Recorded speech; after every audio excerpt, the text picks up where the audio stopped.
Hello, listeners. I'm Arjun, and you're listening to Obo Vinyls, free-willing restoration of the art of telling. Today, in the episode 3, I would like to share with you my conversation with someone very different and unique.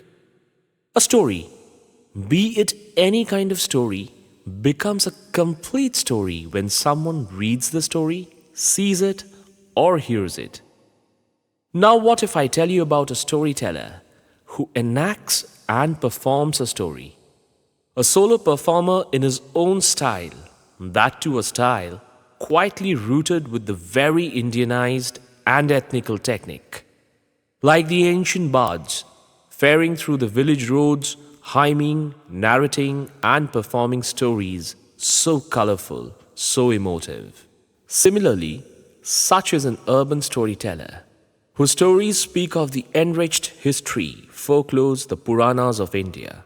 And it's none other than Vikram Sridhar, who's on board today with us. Let's listen to the fascinating tales about him and about his stories.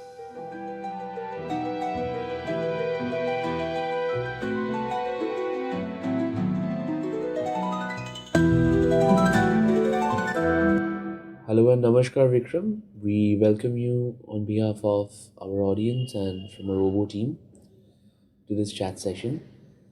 Thank you for having me.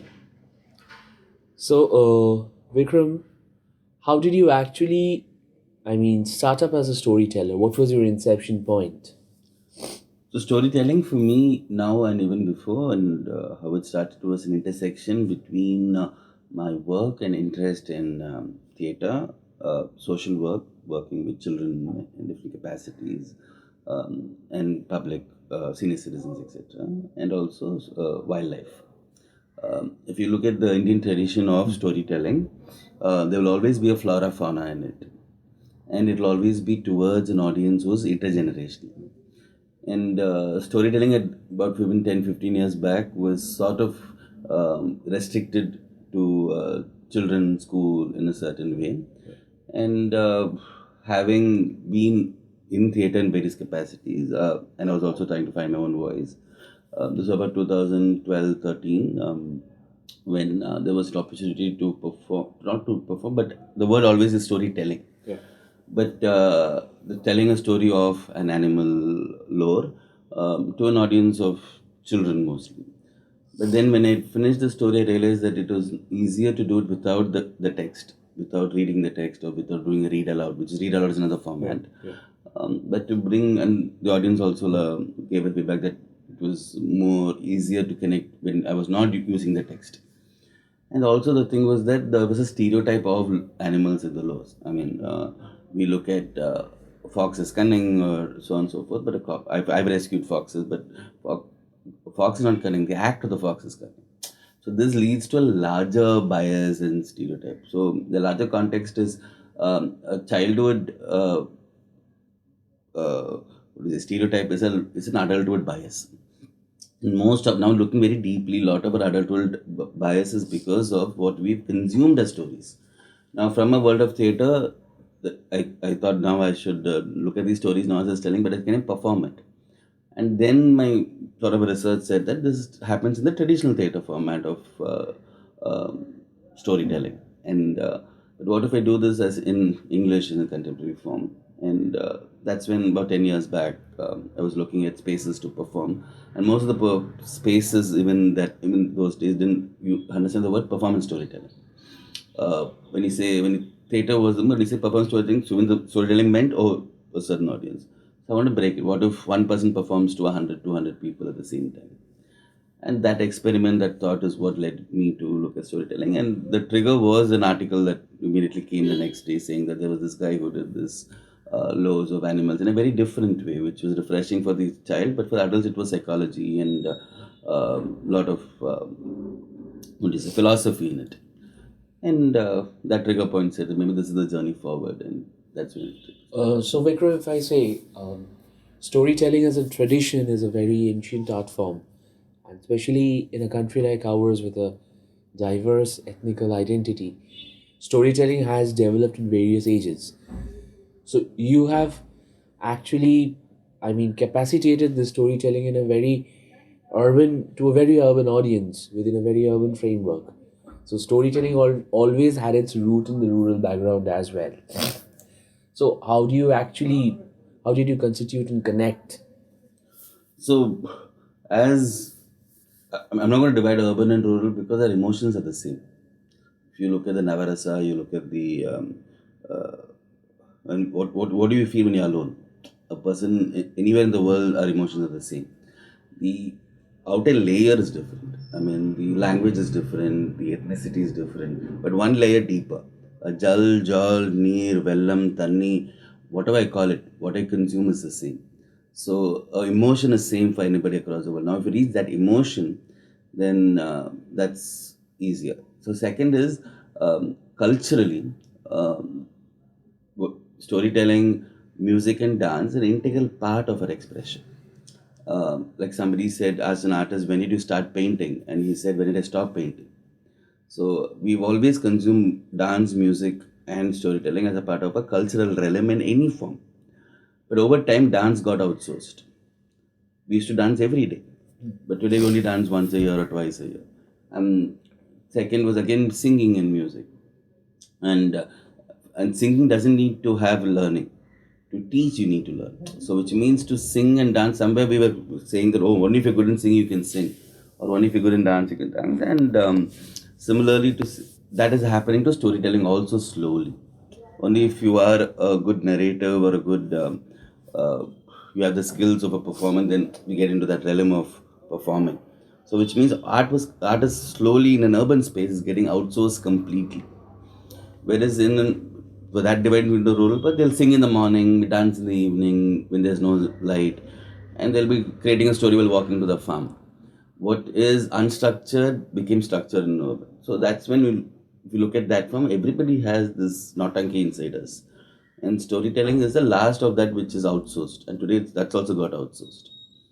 So the larger question is, what are we actually doing as human beings? And from a land in which art is lying in every centimeter, every corner, now everything is outsourced. You got somebody separately a dancer, somebody separately a singer, somebody a storyteller. But this is all masala, right? We all like a masala. We like a bit of salt, we like a bit of sugar, and sometimes there are food which has both salt and sugar. And that's when storytelling in the urban is not to divide it from another realm, but to say that you're touching the emotion of humans, and that can never change. The medium might change, but the root can never change.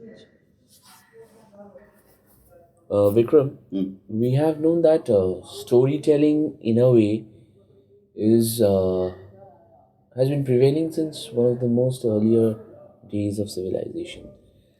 And when we look into the anatomy of art, any kind of performing art, storytelling is intricate. It's inside any of the performing art forms. But the regeneration of storytelling, especially in the modern day, it has evolved quite recently. So, one of the most primitive art forms gaining its own individuality in the very recent times. So, how do you look at it? So the word storytelling by itself is very different to the word narrative or abstract, etc. So our brain started with storytelling. I mean, and storytelling is also the word is telling, whereas visual storytelling is different to a story tell. The word tell is onomatopoeia. I mean, it comes from the voice. Story making is different. Story drawing is different. And what is a story, first of all? When we use the word very loosely, a story is something which ideally has a beginning, middle, and end. But today, what we have moved is we moved far away from the nascent uh, definition of story. Today, we use mics. We use, first of all, the idea of storytelling is vocal, unplugged. So we use technology so much. We've also moved ahead far away from the, like we say that we started with rice, then we add so many other ingredients. Finally, the rice is gone. We have the masala now. What we consume now is the masala. What I'm taking back is back to the rice. Now, sometimes I need to go back to the initial. We today, for example, a lot of our material is, let's say, plastic and other things, but we started with organic.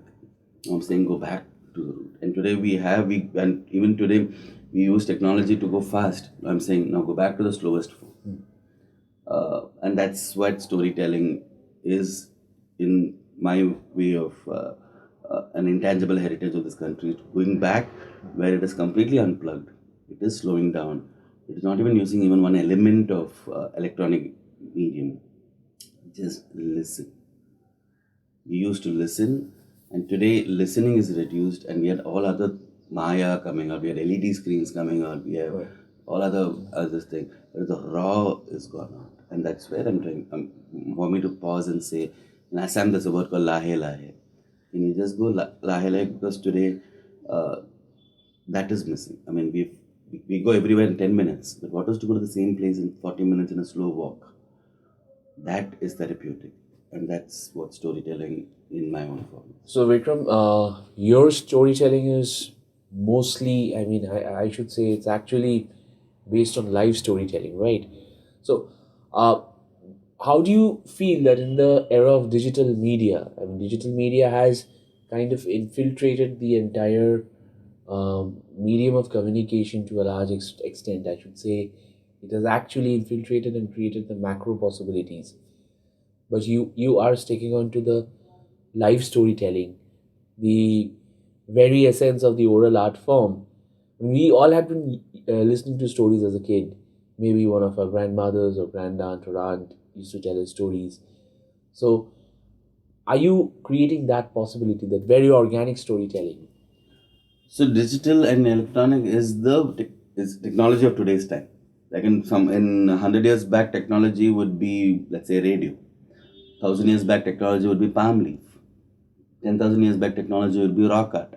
The word technology doesn't mean electronic thing. Technology means anything that is as used as a tool to document something, which means that today's digital era is fantastic. If not, I wouldn't be talking to you, the audience, and you in this medium. So, as much as we're moving from starting to the right, as much as we're moving right, we have to hold on to the starting also, which means the spectrum of listening is increased, the spectrum of communication is increased. But in that spectrum, 90% is gone towards the digital format. Now, going back to the raw, because we come from the raw, and that is what it is. I mean, that's also important. So, as much as I would do technology, of course, this is extremely important. I come from the technology world. Today, commutation is based on that. Everything is based on that. It's extremely critical to be contemporary. Even to market the show, I will need technology in terms of the digital format. Having said that, where do we also connect to the other end of the raw storytelling? So today, so when we say storytelling, it could be an animated movie. Yeah, of That's course. a format of storytelling. But what is the nascent form? Two humans sitting and sharing a story, which is what today, I mean, that's what I'm looking at, saying that that's where for me to look at the voice itself as raw. So the moment you say, uh, let's say, an open mic or something, the first thing comes is a mic. First is the art, not the mic. The technology shouldn't oversee the human capacity. It's actually the human capacity, the human skill, which sets the ground for technology and not the technology. Very well said, Vikram.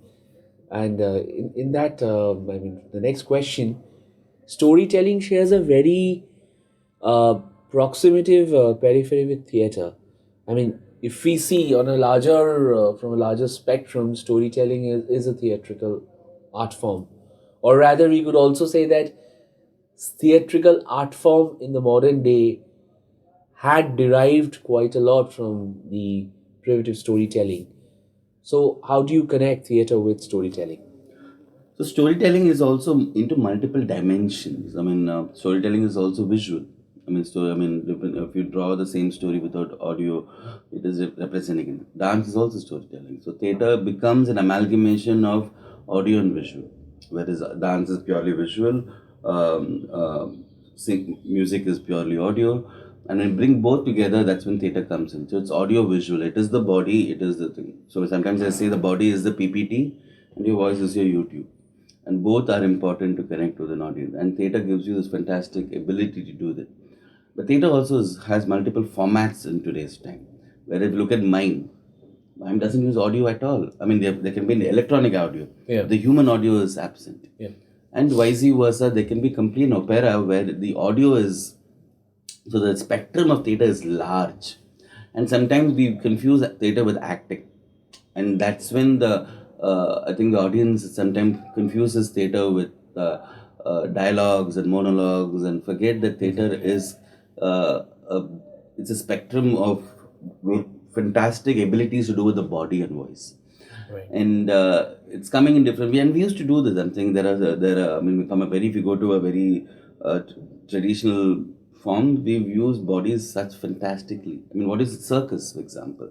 I mean, Indian circus, I mean, when you talk about the Indian traditional circus, is extremely body oriented. And today we call it gymnastic. And we've done fantastic things as performance elements. And same thing with the voice and this thing. And the same thing voice goes into when you look at the spiritual element as yoga. The spectrum the body does is fantastic.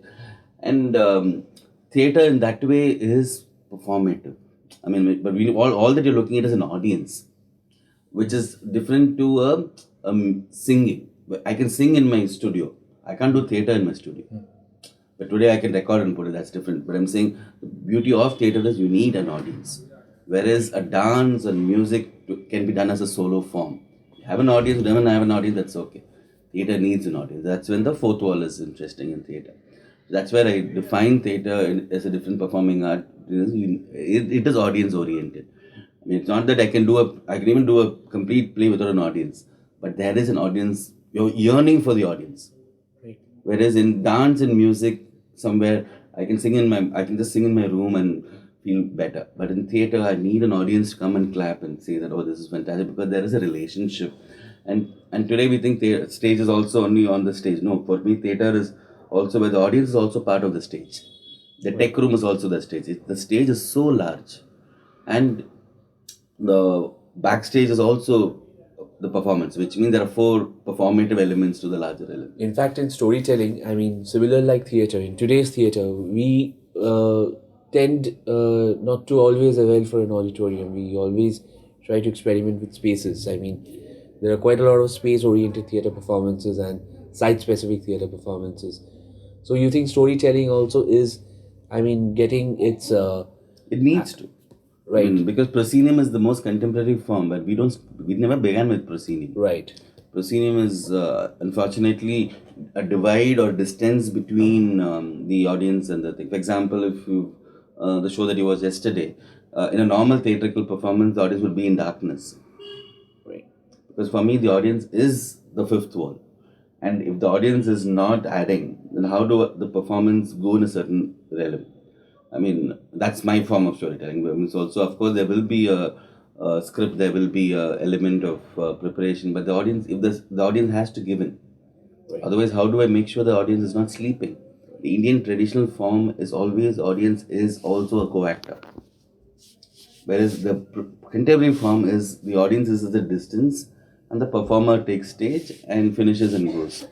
But you look at any Nukkad Natak of this country, suddenly they look at the audience, they look at and ask them to get up and sit down or do something, and some magic will happen. Because the audience is also co-acting and responding and this.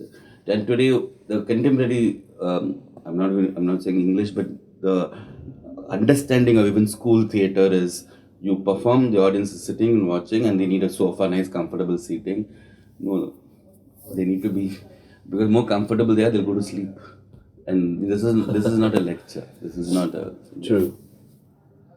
So Vikram, tell us something about your form of storytelling, any specific genre, your entire structure of your performance. So the space I work is in the intersection of folklore, heritage, and ecology.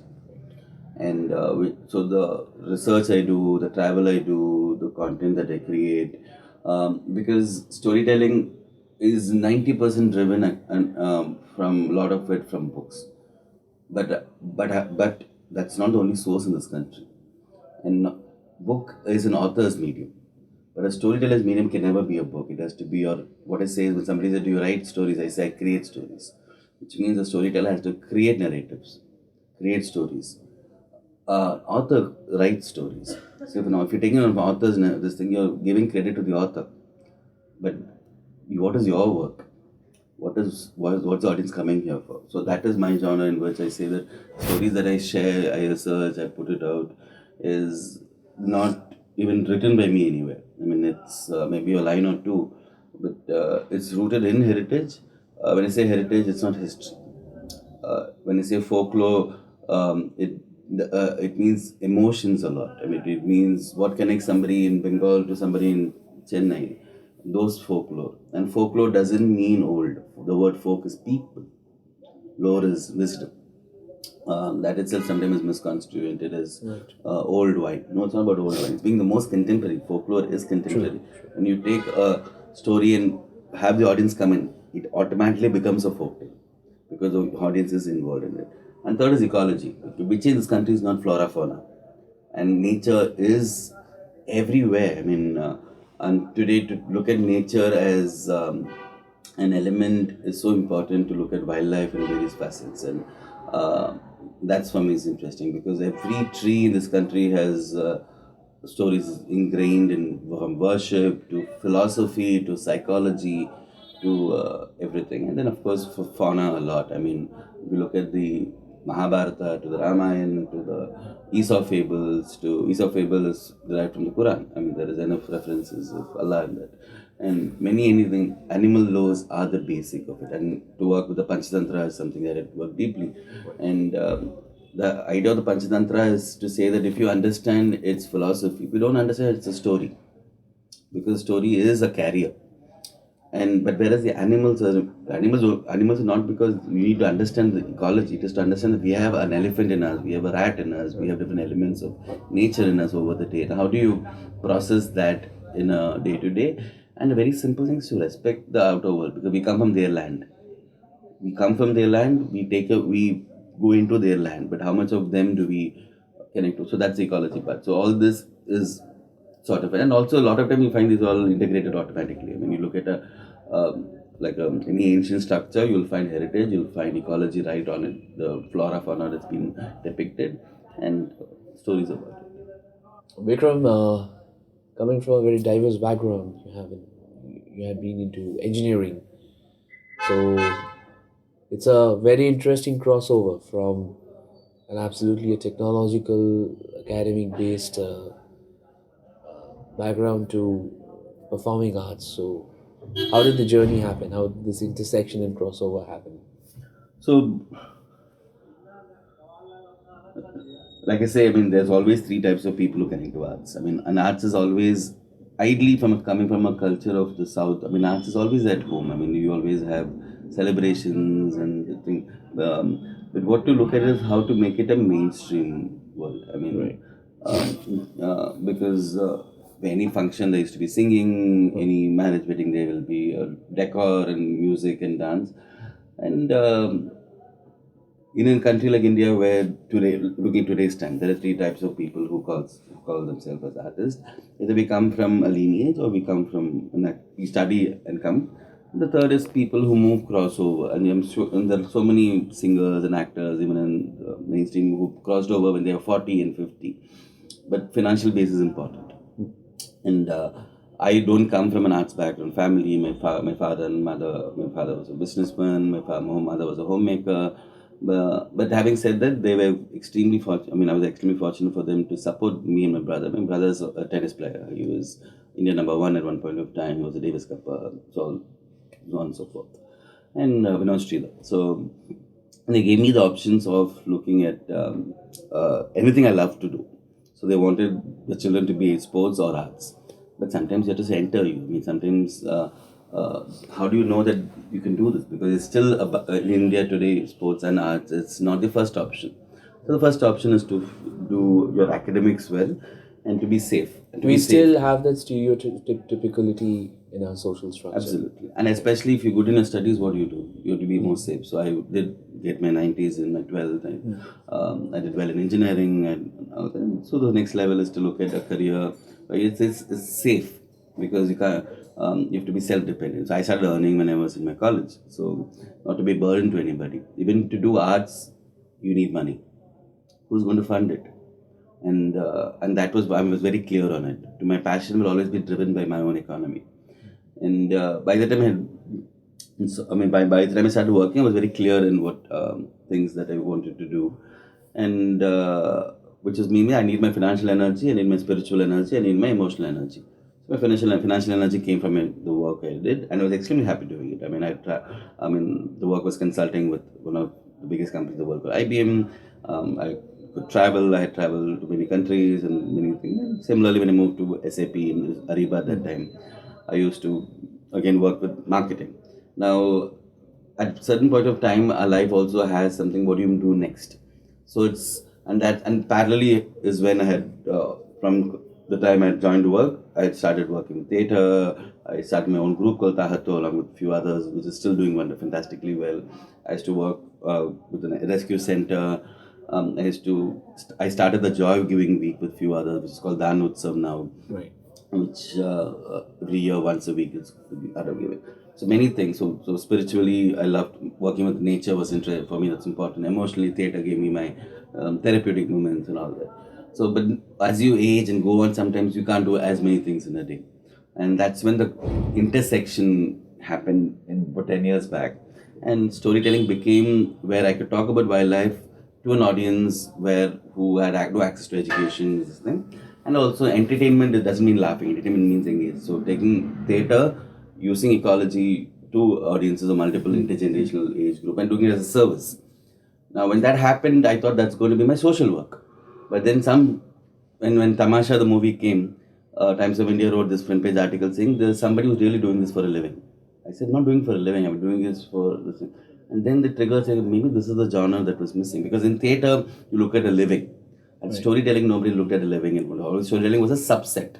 People, dancers were doing storytelling, singers were doing storytelling, everybody was doing storytelling, but not as a mainstream.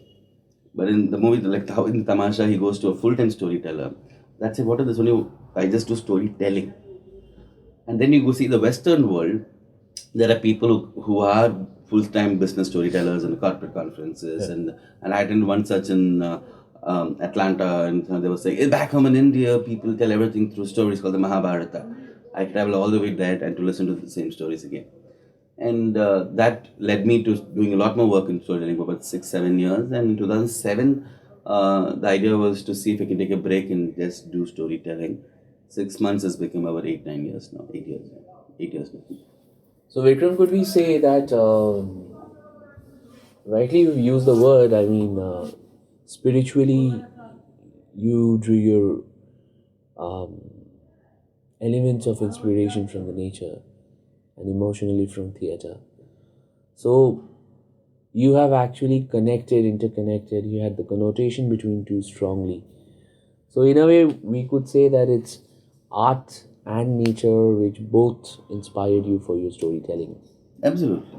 I mean, we need. I mean, it's a very basic human need. We move away from it, and when we need to slow down, we have to go back to it.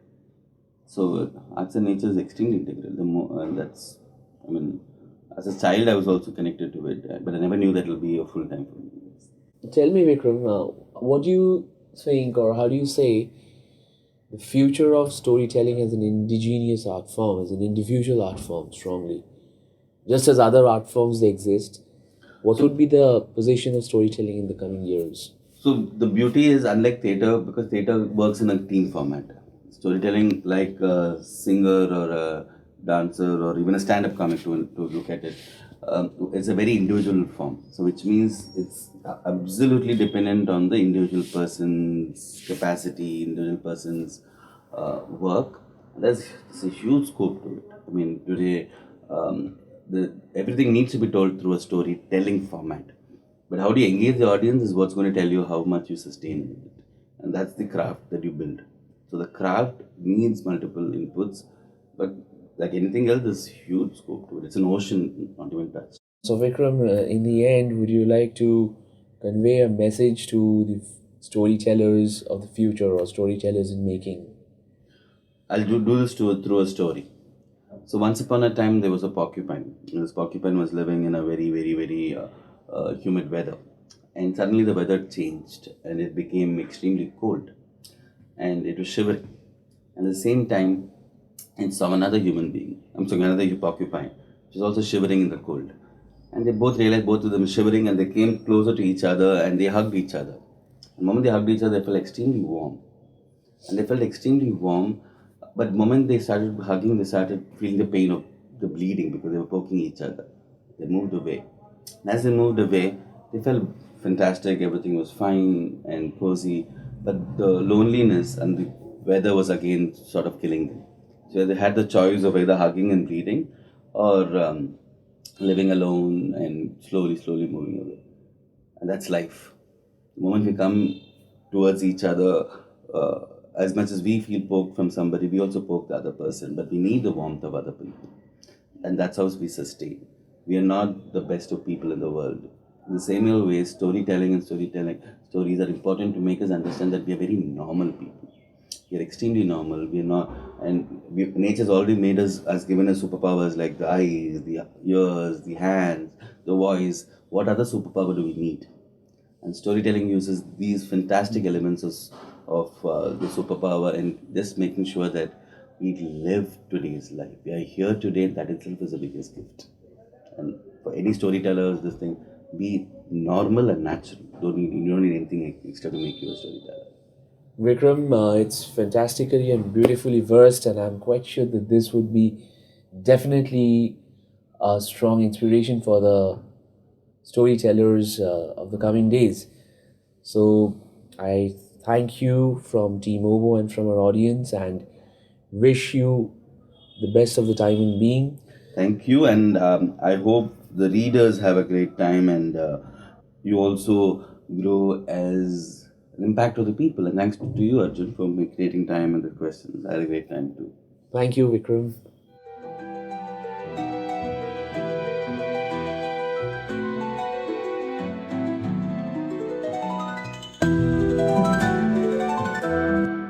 Dear listeners, it's a matter of sheer rejoice listening to the journey of such a talented performer, pioneering his road through the well rooted culture which is so very much of our own. Truly, it is one's ethnic identity which makes one international and distinctive in the respective manner.